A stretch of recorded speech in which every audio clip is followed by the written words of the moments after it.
Whenever unemployment comes down, even if only very slightly, it sounds like really good news. It's great that productive forces in the economy are growing and that there'll be a little bit more money in people's pockets soon.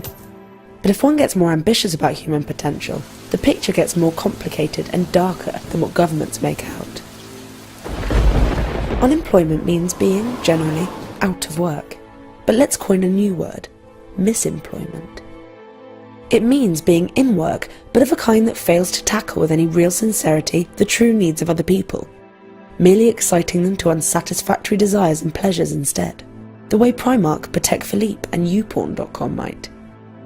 This man is misemployed.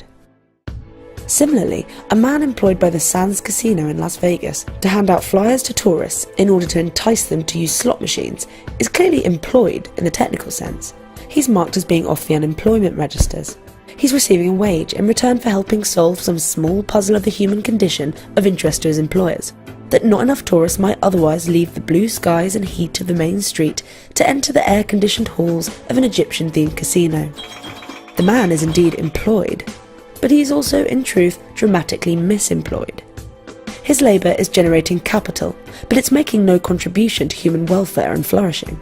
He's joined in the misemployment ranks by people who make cigarettes, addictive but sterile television shows, badly designed condos, ill-fitting and shoddy clothes, deceptive advertisements, artery-clogging biscuits, and highly sugared drinks. The rate of misemployment in modern economies is very high. While we may be genuinely grateful for any job we're given, at the back of our minds we all, as employees, hope for something else. That our work can contribute in some real way to the common good, that we can make a modest difference.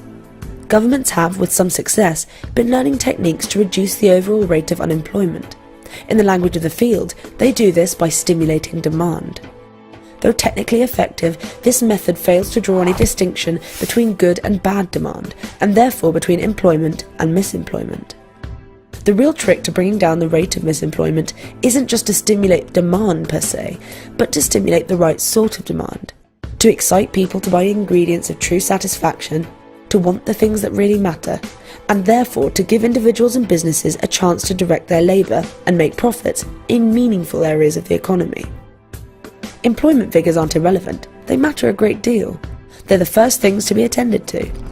But these raw figures mask a more ambitious index that we should get around to building in the future, one that measures misemployment, and hence shows how intelligently and responsibly we're deploying human capital.